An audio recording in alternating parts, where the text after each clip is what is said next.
Tonight on At the Table, Lynn Sweet is joined by April Ryan, longtime White House correspondent and author of a new book, Black Women Will Save the World, an Anthem.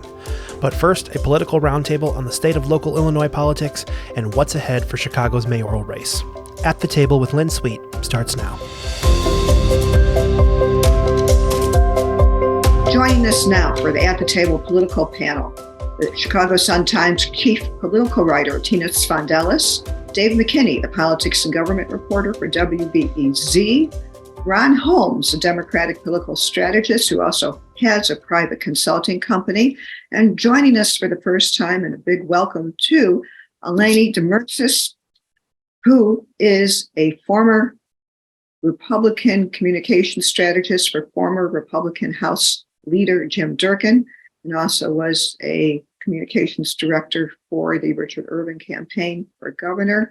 She now is also with a private public affairs firm. So much to talk about. Springfield, Chicago, big goings on. Let's start with what's happening right now in Springfield, where the big story is what will happen to the gun bill that is now pending before the supermajority Democratic House, Democratic Senate. So, Tina, you've been following this closely. We're speaking as there's a second hearing today. What's the state of play? What are the sticking points? And if we have supermajority Democrats, this isn't Washington that I cover. What's the problem? So far, we're not seeing a huge problem. I do think the political headwinds are in favor of this bill passing. There could be some other changes because this is a House Democratic bill. The Senate needs to do what it needs to do. They might tinker with things. I have been noticing some of the supportive statements from different gun groups. They're very broad, but we don't really know particularly if they want other things, if they want a little bit more. And so they're letting it go through the process. Democrats introduced this about 2 weeks ago. We thought it would come a little bit earlier this year, but obviously they waited until after the election. So things are looking good for it. This is the typical process, and we're in the second of third hearings right now as we speak. There's a hearing and there's another one on Tuesday. We have not heard any of these, the pro-gun people, the pro-Second Amendment people yet. So we're anticipating a big show, whatever that is, whenever they want to say what they want to say. We have not seen that yet. The first hearing was on Tuesday, I believe.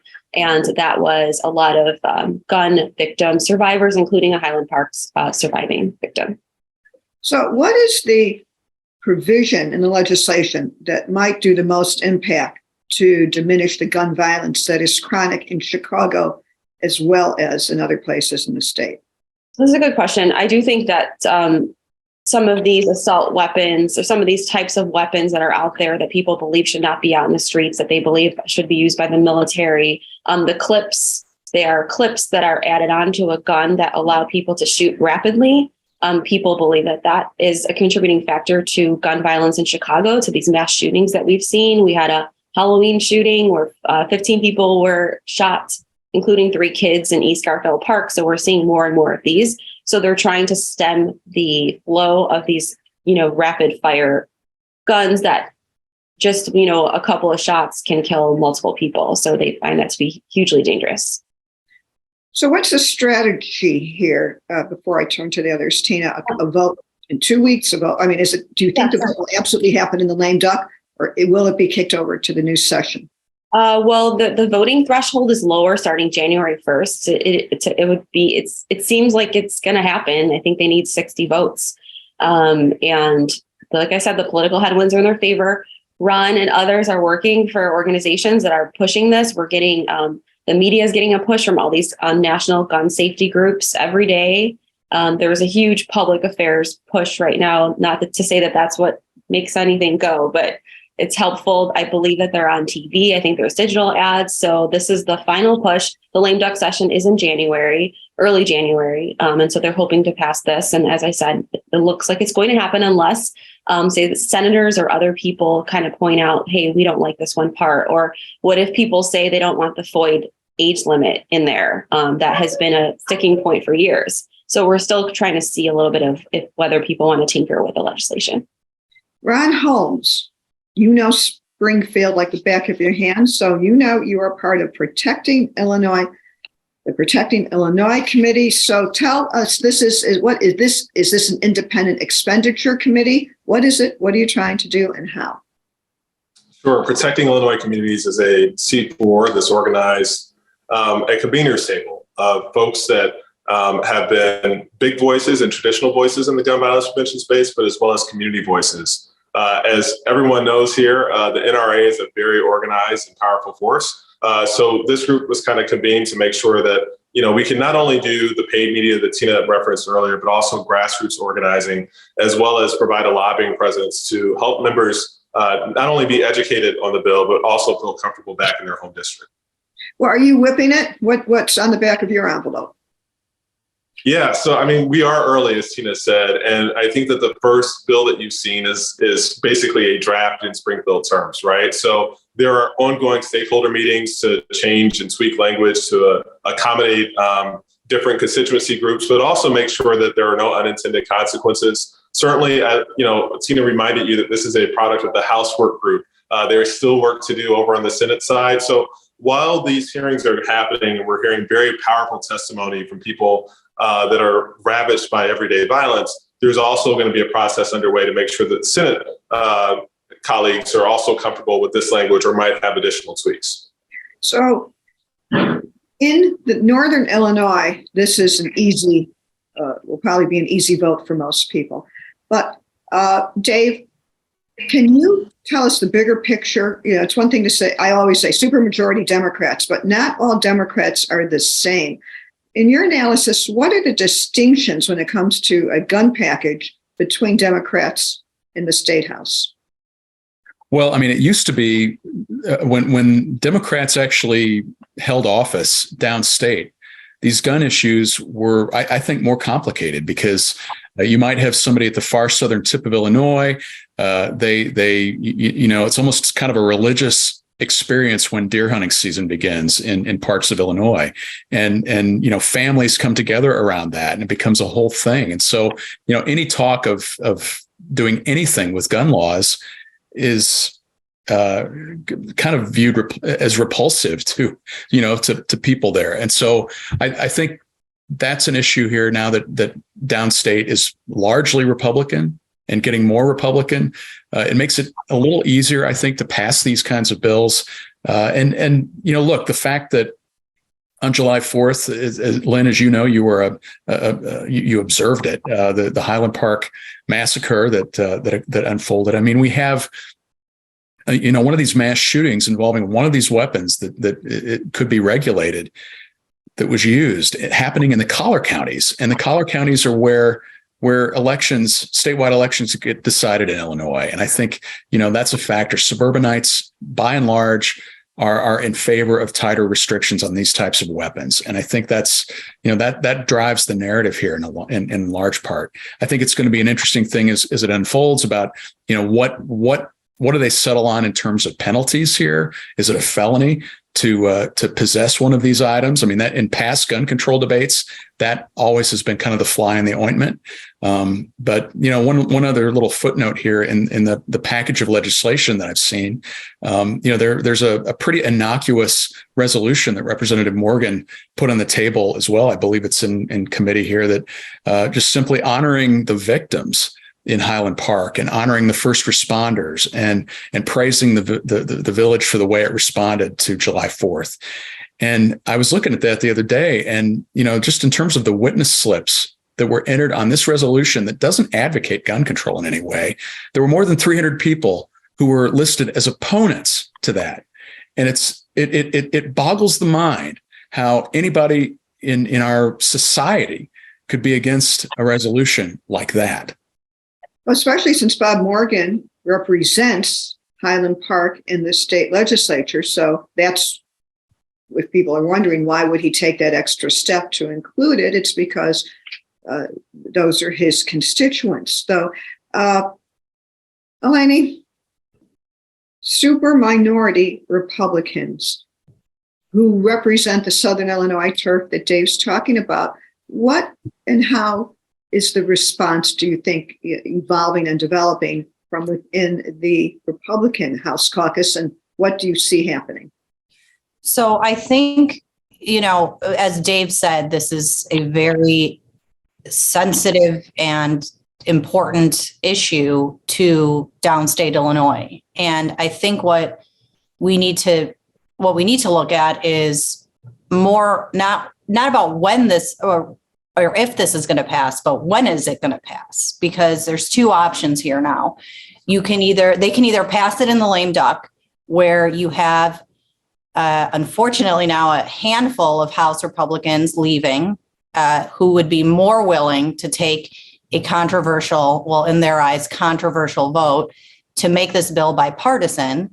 Or do you wait until the next General Assembly where, you don't need any Republicans to vote for it, and you can give all the new freshman Democrats a win on passing an assault weapons ban? So I think that's probably the biggest thing, as we said, with supermajorities. It's not, can they pass it, but, when are they going to pass it? And I think it's really part of their strategy right now is they're trying to figure out, do they want it to be bipartisan? So, I would guess it would be very helpful for them to make it bipartisan. And I think that they would probably see more Republican votes on it if they were to pass it in lame duck.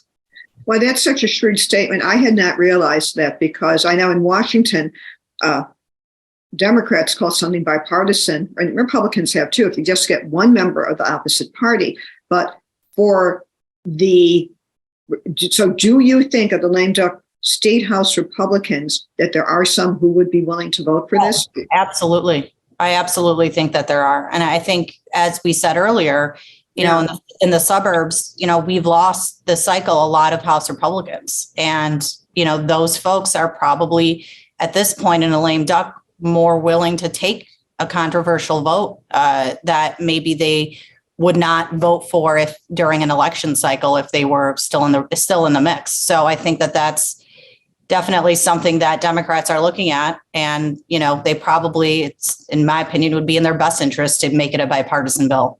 It would give it would be a way of explaining it in a more in turning down the heat. What is going to happen to Illinois Republicans in the wake of the midterm? And maybe start in the state house, which the best. We have new leadership there. How do they maneuver? What do they do starting next year? What role do they play? So it's going to be very difficult.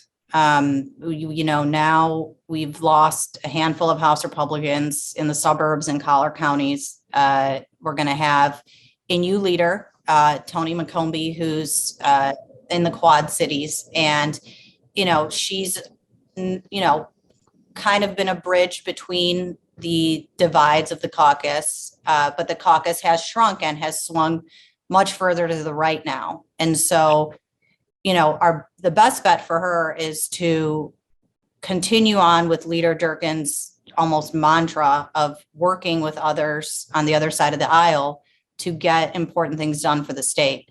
Now she's going to be in a difficult position because many members of her caucus don't feel that way. And so the first step is for her to try to unite the caucus once again and start moving it forward. And the Senate's going to have to do the same. They also have new leadership now with John Curran, who is a suburban Republican, which is great for the party to have a leader still in the suburbs.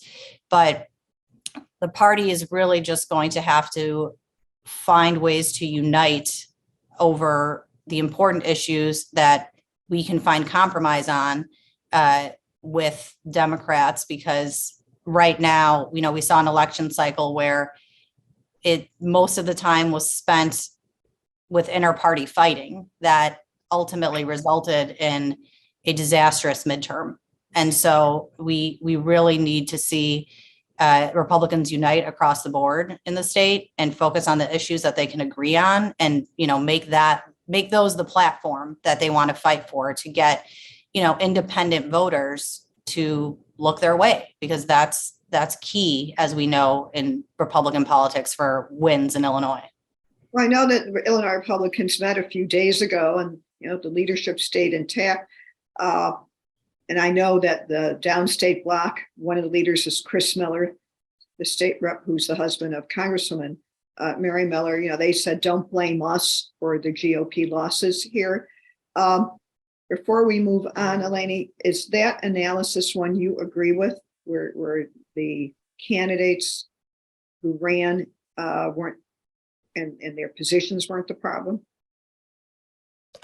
No, I don't agree with that analysis from them. I think what we saw was in the Republican primary for governor, we had J.B. Pritzker spending millions upon millions of dollars to ensure that Darren Bailey would get elected, because, as we said, the suburbs in Collier counties are where you need to win if you're going to try to go for a statewide office. You have Mark Kirk, Bruce Rauner, Judy Bar-Topinka. Those were not, conservative voices. And so, again, these folks need to start focusing on how to win and focusing on issues that resonate all throughout the state and not just in the areas that they represent. Because J.B. Pritzker, like I said, spent his millions to put Darren Bailey at the top of the ticket. And that race was called in 35 seconds? I don't even know what the exact time was that the AP called that race. And because of him, we saw because of his name and what he stood for, we saw destruction down the ticket. So I do not agree with that analysis from that group. So, Ron, as you know, Democrats have been criticized for supporting and normalizing candidates backed by Trump, the MAGA Republican wing of the party. Do you think this should be a one and done tactic, as we now are starting to talk about 2024, and the Democrats who lost the House in Washington are looking to reclaim it? Would yeah, look, I hope, much like Eleni, that we don't have another Darren Bailey elevated to the top of the Republican Party. I don't think that it's good for Republicans or Democrats, quite frankly, to have that as a choice. Look, I think moving forward, and this has been indicated, I've said all along that Darren Bailey was one of the best things that happened to Democrats last cycle. And the reality is, if Republicans want to make gains during the next cycle, because every member of the House is up in 2 years, and there are some suburban races up in 2 years, the thing that they were dragged over the head on time and time again was guns and choice. And I think ultimately, this assault weapons ban gives them an opportunity, not just the lame ducks, but also, folks that are going to be in that caucus moving forward, the opportunity to show that there's, some separation from, the Darren Bailey type politics. And then, again, like we've already seen some Republicans that are retiring, talking about the Republicans' platform on choice itself. So like we're going to see a change in the dialogue. The question is, how does Leader McCombie and Leader Curran kind of, move their caucuses to where they need to be, especially in the absence of statewide leadership? Interesting. So before we move on to the Chicago mayoral race, Tina, we'll have a little different dynamic in Springfield coming in. You have a Speaker Welch, who now has been around a few years and is more established and experienced in his position. But we're going to have, as a Secretary of State, Alexei Giannoulis, who will be more activist than Jesse White. We know he came out of a bruising campaign. His campaign advisor, Hannah Gervais, is joining him as a deputy chief of staff. I would imagine he will take a higher profile than Jesse White, just in that he will be heard from. Tina, how do you think that will change the mix, if at all, having Alexei in statewide office? It is 100% a political resurrection for him. We're all watching to see what he's going to do next. I believe that there was a forum during the primary where the candidates were asked, will you use this position to step up to higher office? And I think he was the only one who would not say that. So we all believe that he will try to do something in the future. I think there will be a spotlight on him.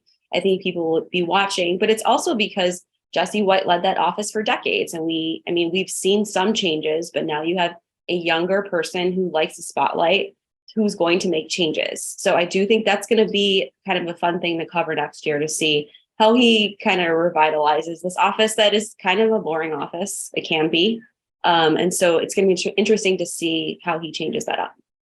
So, Dave, will Alexei, in a sense, challenge Welch as the elected face of Illinois Democrats, intentionally or unintentionally? Well, I mean, I would argue the face of Democrats in Illinois is J.B. Pritzker. Sorry. And so I think with Alexei, to pick up on Tina's point, this office historically has been a springboard for other people. I mean, you can look back to the days of George Ryan. He enacted helped push the effort to lower the state's drunk driving threshold to 0.08. Went on to become governor. Before him, it was Jim Edgar, 2 terms as Secretary of State, and then he went on to serve as governor. And before Edgar, for the old timers, Alan J. Dixon from Belleville, who went on to become U.S. Senator. So the history is there for an office that is really one of state government's, biggest prizes because of all the jobs that exist there, the contracts, and it does oddly, and Tina's right, it is a boring office until you need to, go in there and get a new, license sticker or something. But it's an office that can kind of touch people's lives in certain ways. We all need driver's licenses. We all deal with organ donations. We all, are interested in, state history and stuff. So, I mean, Alexei has a platform to run on, but he would be wise to kind of focus in on, spending a year or two, kind of getting that office reshaped in the way he wants it and coming up with results. Because he made a lot of promises on that. And just so everyone knows, I know that Governor Pritzker is the top Democrat in my mind, which you cannot read. I was thinking of the category under that. So, Ann and everyone, before you call me, I know this. So I was slicing and dicing in different categories. Ron, what do you think will be the dynamic then in a new session? Also, by the way, the next biggest prize that people will be waiting for is to see if Senator Durbin decides to run for another term. And then, of course, what happens in the 2024 presidential race if President Biden decides not to run. But with these unknowns out there, just having some new blood in there with Alexei, how does it mix things up, if at all, Ron? Look, Alexei's never been shy about the things that he wants. And, I think that you're going to see him all over the state. And also, again, I think that there's some merit to it being a boring office. Let's not forget how Jesse White came into office. So sometimes boring is good. But yeah, I mean, look, Alexei's going to be out there. He's going to travel the state, just as we've seen Speaker Welch traveling across the country. And also just as we've seen Senate President Harman, who's also relatively new to his gig as well, travel across the state with their colleagues. Look, there was a time in Illinois politics where the Democratic Party of Illinois chairman couldn't show up in certain districts. I think we have a statewide ticket that is prepared to go anywhere in the state, talk with constituents, put their arm around state reps and state senators without those reps and senators freaking out that it's going to wind up in a mail program at some point. Right. And Eleni, didn't Gina List already reach out to, I'm blanking on the. Well, Dan Brady is a member of Alexei's transition committee, and I think she's chairing the committee on Oregon. How do you interpret that? As a significant olive branch? Yes, but I think there's no question that Alexei has aspirations for a higher office. I think he always has. And I think that I just wait and see what he decides, which office he wants to go for. And like you said, waiting to see if Durbin decides to run for another term. I think that will probably determine, what his next steps are for his future. And by the way, it is Jim Durkin, who once ran for Senate, who would seem to be at the top of a Republican list for Senate if there is an opening. Moving on to City Hall. Big race. Latest development is that Paul Vallis, Cam Buckner, and who am I missing, is attacking Chuy Garcia on the cyber donations given to him directly and through a Sam Bankman-Friedman super PAC. But Tina, could you just set up the state of play right now and where you think the mayoral race is, who's doing what and how? Sure. Last time we talked about Chuy Garcia getting into the race and how the dynamics were a little bit different than they were before when he ran, just in terms of the union split. But you are seeing the factions moving around a bit more since he's announced, and you are seeing more support. Fran Spielman just wrote about a poll, Local 150. We take union polls with a grain of salt because they've commissioned it, but he looks to be ahead. So we are seeing the unions pick and choose where they want to support him.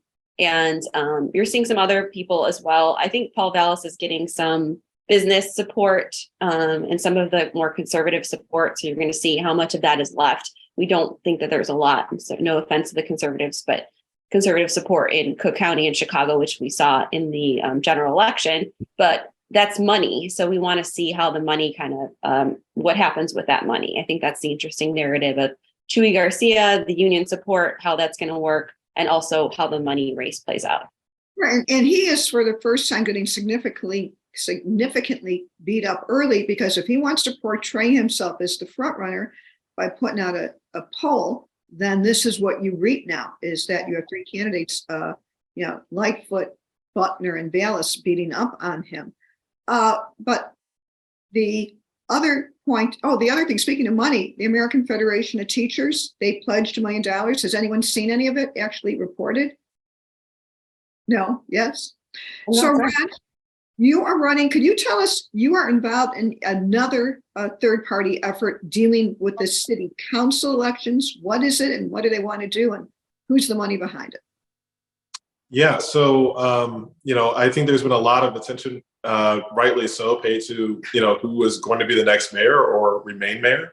But there's also a ton of turnover that's happening in city council races. There's been a record number of resignations and retirements. There's a number of open seats across the board. So with all of that, Get Stuff Done PAC has been formed specifically to make sure that the city council reflects the will of the majority of Chicagoans. I think that it's very easy for us to kind of focus specifically on the mayor's race and then look up and have a council that continues to point fingers at each other and, can't get stuff done. So, our goal is to make sure that we're supporting candidates that are going to continue moving the city forward, regardless of who the mayor is.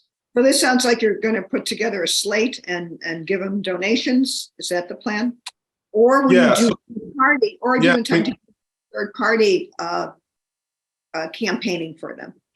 Yeah, so there will be a process, and show because we're getting way into the weeds here, but we're going to do a poll, and then we're going to have a questionnaire that candidates will be able to fill out, and then based on those responses, we'll determine which races we want to go into pre-runoff, right, and then which races we'll go to after the runoff. I mean, there's just so much uncertainty with some of the aldermanic races at this point. You want to see who the viable candidates are in these open seats. And so, we'll sit back in some of these races, but I think for now, I want to say, like right now, the way that the field is stretched in terms of open seats and retirements, like 2/3 of the city council can possibly go to a runoff. So, we're not going to try to, spend what will be a 7-figure PAC in a month here. We'll try to, make sure that we're there for candidates that have tough runoffs as well. Who are your funders? Yeah, so there'll be a mix of business and labor, and then just traditional Democratic donors. The budget right now, I think we've got pledged somewhere around over $500,000 that should be in the bank in the next couple of weeks here, and then we'll probably get north of $1 million or so, probably in 30 to 45 days. Who are your major? Can you name the unions and the individuals who are? Yeah, so the great thing, unlike the other PACs that I've worked on, you will actually be able to see some of the donations on the State Board of Election websites once we actually report them. So that is a commitment that we've made to kind of do it this way. So that, again, I think constituents and the aldermen themselves or aldermanic candidates know exactly like who's funding some of the mail and digital activities that we'll be pursuing. Eleni, let's say you are a Republican in Chicago. What's your play here? Who do you look at? Who seems most interesting? And you want to vote? I think, we haven't seen one candidate take the lead necessarily. That is just, this is the person, we all want to back this person. Chewy just got in the race recently, and we're just now seeing, the negative come out on him. And this is just getting started. And so it's going to be interesting to see how negative people go, or his opponents go on him, and what else is out there. And then that poll that 150 did that's backing Chewy, one tidbit out of that was interesting is that, Paul Vallis was in third place. And I think that shows that there are still a lot of players in the mix here. And this isn't, Chewy's our person, everyone's just running behind him. And the union divides will also be interesting to see how they all shake out as well. Do you think a Republican, this is officially a nonpartisan race, so Chewy is one of the most liberal members of Congress. He's to the left of the left of the left, how far left you go, those are where his votes are. Do you think that's relevant if you are a Republican, or is it really will be an issue thing? And if you like a platform on crime, you don't care, or you will disregard, because it's officially nonpartisan, what the voting record is?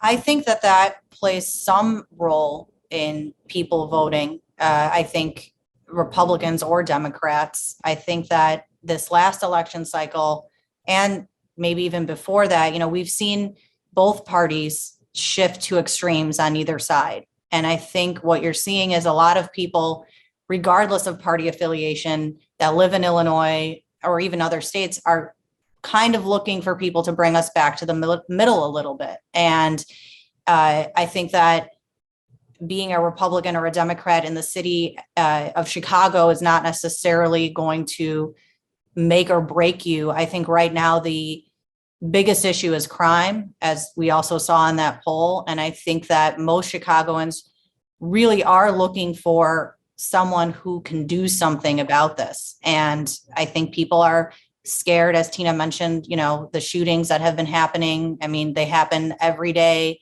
sometimes outside your front door. I mean, it's a weird and different time that we're in right now. And I think most Chicagoans, again, regardless of party affiliation, are just looking for someone that can offer some sort of concrete solutions to this problem, because that's what's affecting them every day. So, Dave, Mayor Lightfoot has been beat up every day for years now. She had two big wins in this week in city, from city council, where she had the casino legislation passed and the red line extension. That's a really big deal. She has a top-notch campaign team in place. No other candidate has the professional team in place that she has. Her media consultant, Eric Edelstein, is the firm that just won the Georgia Senate election with Senator Warnock. You've looked at the big picture here, Dave. Is Mayor Lightfoot in as kind of a fragile position as that poll may suggest, or is that just ephemera for the moment because Chewy's never really been attacked? Well, I mean, I think that, Lightfoot has not, shall we say, cultivated relationships kind of the way traditionally you've seen relationships be crafted between a mayor and a city council. I mean, look, in previous administrations, the city council was kind of a rubber stamp. I would argue having a little conflict between a mayor and a city council is a healthy thing for city government. But at the same time, that, kind of raises questions like, again, on relationships, you have to have them to put together coalitions. And I think that, yes, those are big wins for her, and the casino and the red line extension, although I think the red line extension is going to, it will take a lot of time still to pull that together. But, I think I think for her, the issue still is this crime issue. I mean, we're down, I heard earlier, we're down something like 1,700 people in the city police department. There needs to be some sort of concrete plan to, get the police department up and running again in an effective way so that there can be patrols. I mean, you live in neighborhoods, that traditionally there have not been big crime problems, but there are now carjackings and armed robberies and home burglaries and things like that without any kind of real response. So I think that's kind of what I think a lot of voters in the city are going to be looking for from all of the candidates about what is the plan here to stem this crime wave that seems to be running over the city. And I think whoever comes up with a feasible plan that appeals to people, they may be in good shape. So does anyone here have any idea that is, and this is why Lightfoot's on the defensive, because this is all happening on her watch. But do we have agreement as we close this out that at this point there is a top tier of candidates and a secondary tier that may not really last more than a few weeks as viable candidates, or do you think people will actually drop out? As we close down, let me kind of do this as our parting thought as to if this field will have people drop out, or if some people will just be candidates in name only. And let me start with Tina. Sure. And then we'll come on here. Well, let's look at 4 years ago. Like, I remember talking to Lori Lightfoot the Sunday before the election, and she was the underdog, and she was kind of like telling me about a Clash song that she was listening to. And it was like a very sweet, like casual interview. Like I do not think she knew what was going to happen. And so you just never know, especially with this huge group of people. I do think there will be people who will not be able to get union or money support or anything else, who will just stay on the ballot for name recognition, for whatever they want to do in their future. But I just think this is so unpredictable at this point. Absolutely, because in the early polls, she was like, Lightfoot was like 3% or something. Now, Eleni, what do you think is the? I agree. I agree with Tina. I think, there are going to be some folks that end up, just staying on the ballot just to stay on the ballot. Some folks may drop out.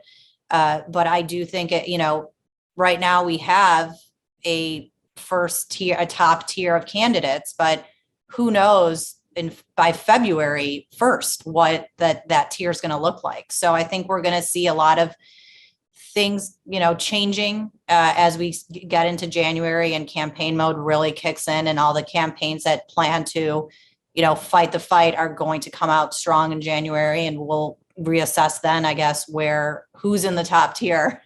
And we may not know until that very last week or the day before. Mm-hmm. So who's the top tier now, Dave? What do you think?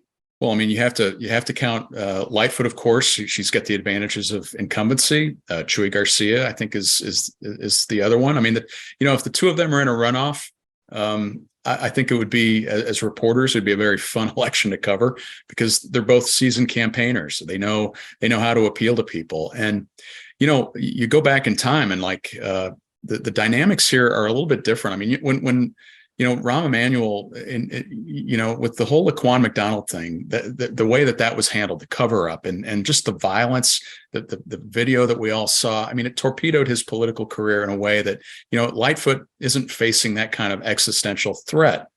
And so she has these other issues, crime, as we mentioned, the economy in the city, various things like that. But I think she's in a halfway decent position. But Chuy Garcia, I would never count him out. I mean, he is a seasoned campaigner. He's a holdover from the Harold Washington days, knows how to put coalitions together, has union support.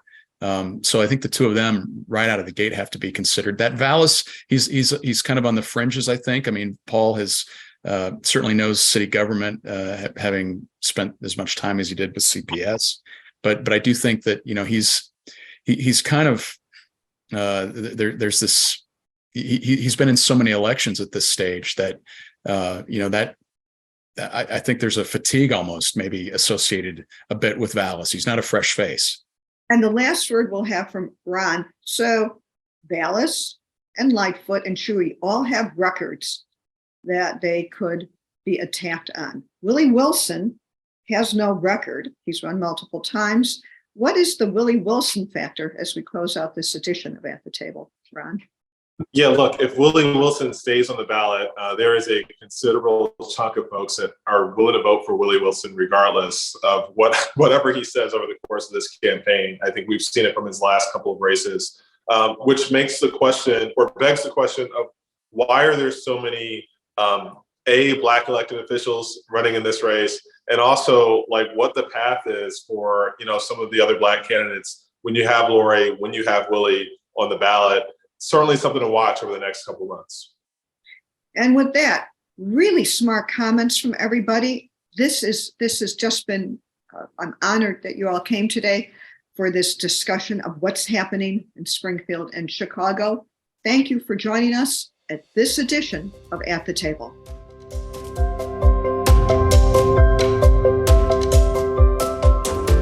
Joining me now is April Ryan, the Washington Bureau Chief and White House Correspondent for the GRIO. She's also an analyst on CNN. She's the author of a new book, Black Women Will Save the World, an Anthem.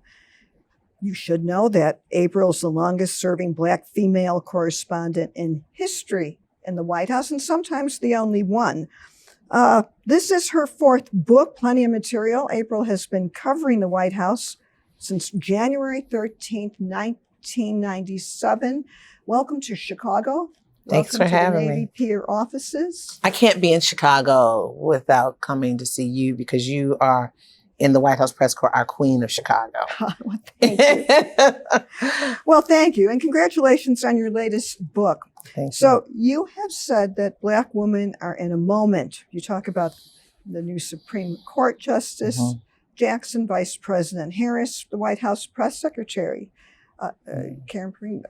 So when you say that Black women are in the moment, I also want to point out where we are in Chicago, where there is Lori Lightfoot, Lori Lightfoot, and she's in the book. And she's in the book, and we're going to talk about it. Yes. We have Lieutenant Governor Juliana Stratton. We have Cook County Board President Tony Preckwinkle. We have Cook County State's Attorney Kim Foxx.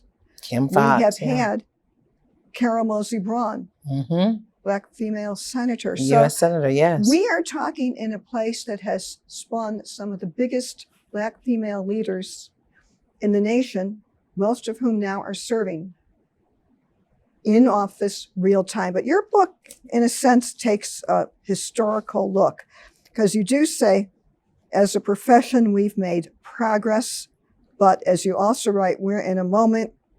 Tell me where we are in that moment. Well, first of all, Chicago weighs heavy for me in this book. And when I say weighs heavy for me, because I've received so much from some of the women that you've spoken of. And they recognize this moment. And when you name some people, let's even go further. Susan Rice, Domestic Policy Advisor, Shalonda Young, Head of O&B Office of Management and Budget, Marcia Fudge, HUD Secretary, and the list goes on. But and Keisha Lance Bottoms, who is in charge of public engagement at the White House. She saved Joe Biden right after that. Who it has the job that Valerie Jarrett had under Barack Obama. Yes. Valerie Jarrett, who's from Chicago and still very much on the world stage, okay, as a Black woman and as a woman who shows up to change the world and focuses on young girls and women as well. But when it comes to this moment, if we don't mark the historic moment, it just goes by the wayside and we may not see gains again and we may not be able to build on it. I'm speaking to you as a Black woman who shows up as a Black woman in spaces and places versus being a journalist. My journalistic hat says, wow, okay, this is something to write about. But as a Black woman, I'm like, this is a moment that my ancestors never thought would happen, okay? Shirley Chisholm said, being Black and a woman is a double whammy. She also said, if you don't have a seat at the table, bring a folding chair. These women are building the table and convening the table now. And then when it comes to, I have two stories. Kim Foxx, we were already in print by the time that happened. I met Kim Foxx at Essence this year, the Essence Festival.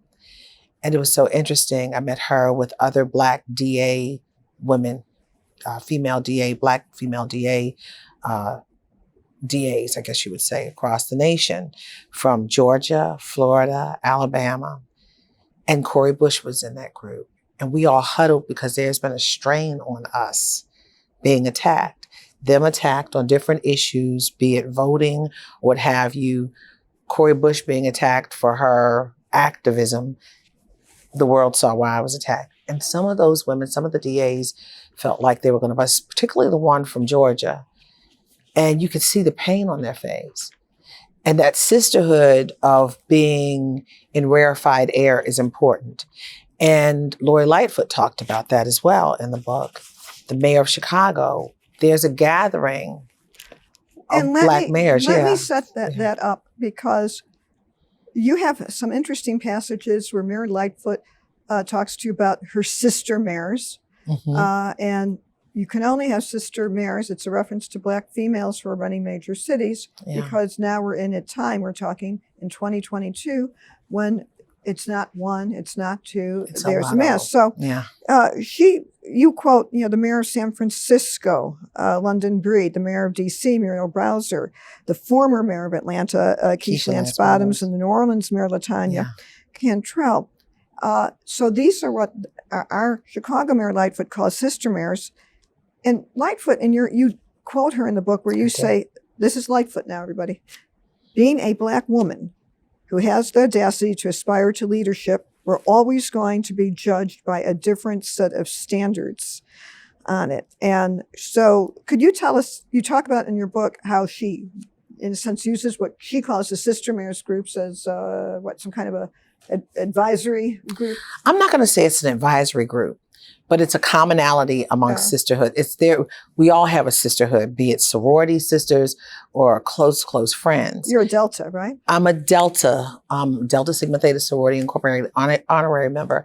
But, and there's a sisterhood, there's a kindred spirit there. But when you're in rarefied air and there are only a few others around the country, it's almost like that club, the President's Club, very small group. And they support each other once they're out of office for the most part, except for a couple. But for these Black women mayors to come together when they have a test, another will give a testimony to help them. I've been through that. This is what you need to do, or support one another, because all of them have been under fire at some point in time. You've been under fire, especially in the Trump administration, where he made you, during the Trump years, a target. You wrote, in the world of journalism, I am an endurance candidate. One of the, I guess, most famous controversies involving you and Trump is that when you asked a question about the Congressional Black Caucus. And Elijah Cummings at that time, And Trump said, why don't you set up a meeting with them? That took off. Can you explain why you wanted to include that in the book, and what that story, repeating that story, how it instructs us as what you're trying to set forth? Lynn, as a longstanding journalist at the White House, you understand we are there to write history. It's not for us to pull people together for President of the United States. You can't do that because we're changing the story. We are in the story. We can't do that. It diminishes me as a person. He didn't call anyone else to do that. It diminishes what I do. And it was almost as if he was saying, and I'm not going to even say almost, it was if he was saying that I know them, they're my friends, I conspire with them or whatever. So, and I know every Black person. Well, you certainly know the press secretary, Karine Jean-Pierre, who has the distinction of being the first Black female press secretary. Known her for a while. From your perspective, how is she doing? Karine is growing in that position. You cannot measure her stand versus anyone else. She comes in with the support of the President of the United States. She comes in with a knowledge of what's understanding. She knows the people, but she's growing in this space, okay? And it's unfair to put her against Jen Psaki, who was at the White House with Barack Obama. She was at the State Department. It's unfair to put her up against anyone else because everyone's experience is different. And then putting the women up against the men, their experience is different. Because in Washington, men speak to men. Men hang with men. So there is more of an understanding. They get in more, I believe. The women have to work harder. Jen Psaki was amazing. And Karine is moving into that space. She's new. So we've got to give her a moment. We got to give her a beat. So you write, and again, the word moment keeps coming up. You wrote this moment. You say, unlike other chapters in American history, our presence is just not felt. Our voices are just not heard, but we are seen. We are powerful. We have arrived. Is that now a permanent situation, or do you think it's temporal? Look, we thought laws were going to be permanent. Voting rights, nothing's permanent. You got to continue to fight for it. There's so much of a rollback that we're watching in Washington. I'm sure that would happen. It's important that we mark the moment so that everyone can have a seat at the table. How about that? I hope it's permanent. I hope they build from it. I'm not looking for an all Black woman world. I'm looking to be included in the world. That's all. April Ryan got her start at a college radio station Yes. at Morgan State University, a historically Black college. You're from Baltimore. Yes. So that stint at the radio station got you started. And here's what I thought, because so many people think of Oprah Winfrey as making her mark in Chicago, but you write about how in 1976 you were watching Oprah, who was then at WJZ TV in Baltimore. WJZ, Channel 13. And you say, yeah. and this is a quote, she ignited a fire in you. She And did. then she left Baltimore, came to Chicago, where she started on her rocket trajectory. Rocket trajectory is right. I just got chills when you said that. But think about this. Oprah is all I've ever known. It's like I equate it to children, Black children. And I'm going to give you an example. I equate it to Black children, particularly mine, who grew up knowing a president being Barack Obama. My daughters, when they met Bill Clinton, while President Obama was in office, said, "Oh, was he vice president?" I said, "What do you mean?" I said, "No, he was the president." "Well, Barack Obama is Black." I said, no. I had to help them understand that that was an anomaly in this country. That was a big shift. And for me, all I've ever known, I mean, I've seen reporters, I've seen Black reporters, Bernie Shaw, Carol Simpson, Oprah Winfrey. She was in my hometown. I watched her when she was in Baltimore, and then when she left. I was in high school when she left. And I'll never forget going to People Are Talking, the show that she used to co-host with Richard Scher. And she was in transition, so I missed her because I wanted to see her.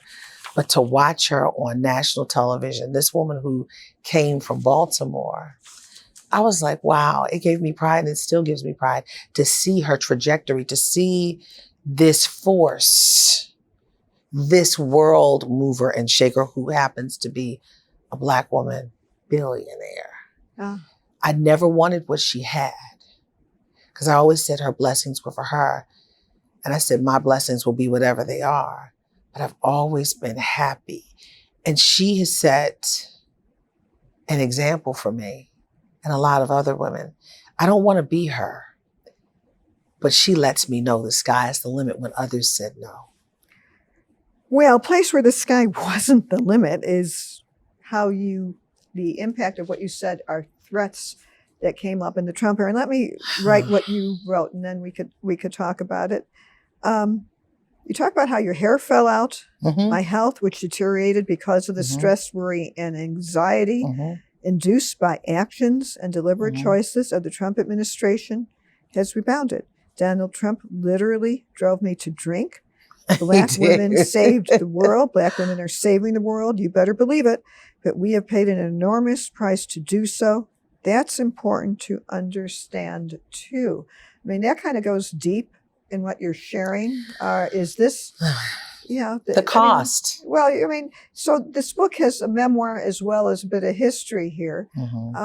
So where are you at now in terms of hair loss? So hair loss, I got a lot of my hair back. I've been going to my dermatologist, hair loss doctor. It really bothered me. Stress can really come out in so many different ways. It can impact your organs, but it impacted my hair and my skin. As I stood, my hair said, bye-bye. I'm leaving. I'm not going to stay with you. Right. But we've worked to get a large part of it back. When it comes to drinking, I'm not a drinker. But I'm going to tell you something. I'm just writing. I'm reading what you, I know. I'm not a drinker, but I used to, during this time, I said, okay, I would have maybe a glass of lemonade with a little something in it every now and again, because it was a tough time. Yeah. It was a tough time. There were nights I couldn't sleep. I didn't know if someone was coming for me. This is all during the Trump? Yes, years? I had a seizure Sayok bomb before everyone got those bombs. The FBI came looking for me because when I got that bomb and we realized what it was, I said, something's not right. And then when we saw it on TV, or we realized that someone sent me something, a device. And when we saw it on TV, my late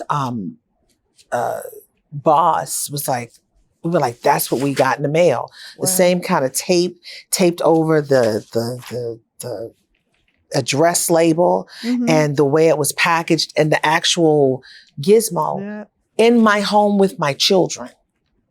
And that was during a summertime. They got theirs like in October. I got mine in the summertime. So I don't even know, how old are your kids? The oldest is 20. The youngest is now turning 15 in a couple of days. Wow. So yeah, and they're happy kids. And that's another thing.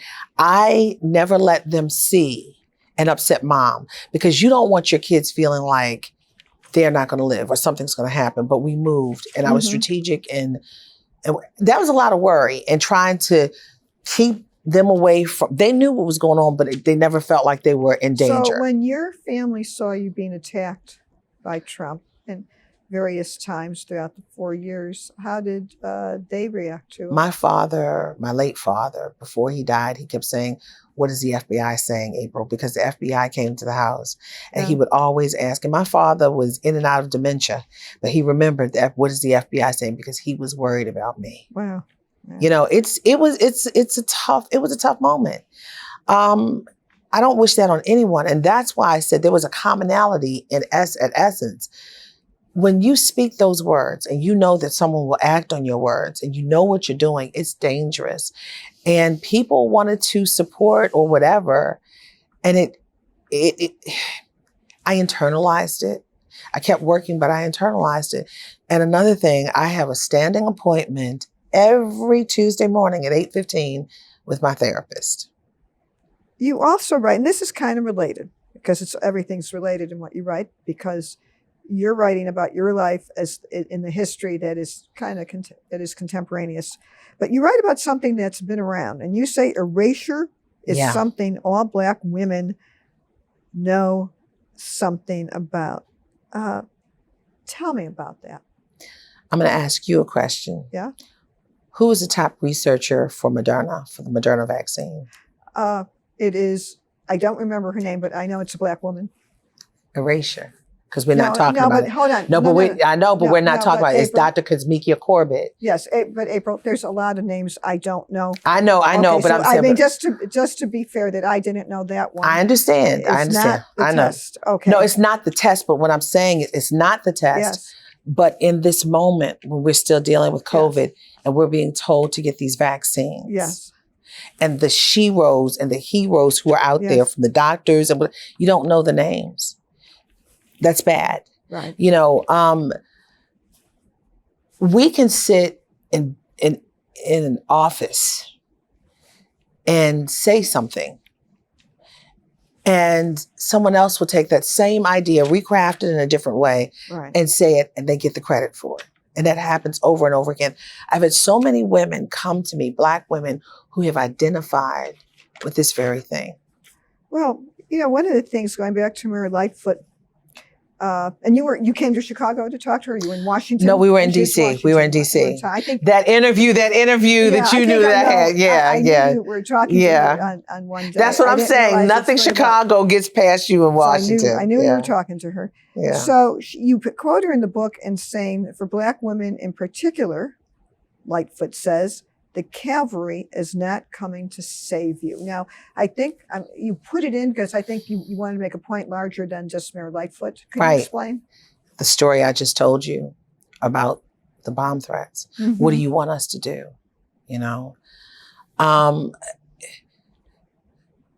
Sometimes when things happen, we're left out to dry. The problem is we are not part of that built-in infrastructure. We're grandfathered into a lot of things. Mm-hmm. We are not part of that in circle. A lot of times we don't have people standing for us to make a win for us or to make sure that we're going to win and make sure that all of us can still stand together. A lot of times when the chips fall, you're standing by yourself and you have to prove it by yourself. So you address our profession, journalism, in your book, mm-hmm. critically sometimes, or just you are a keen observer. So as a profession, have we made progress? We have made progress, but there's so many negatives that are popping up here and there. And I'm going to tell you why. The internet, social media is so wonderful for us.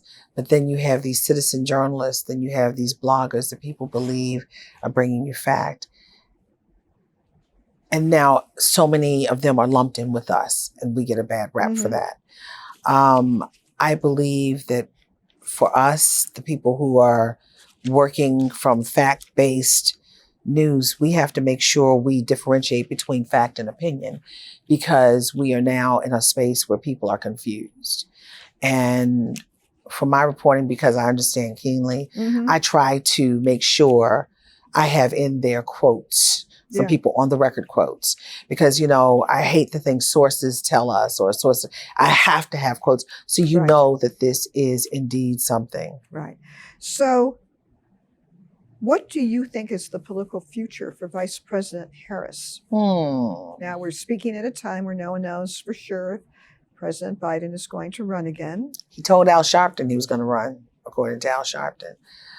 Her political future, she'll be his running mate if he runs again, if he indeed officially files and runs again. But beyond that, I don't know. And I write about her rise because it is significant, and she did push him on matters of race. At that debate where she talked about busing.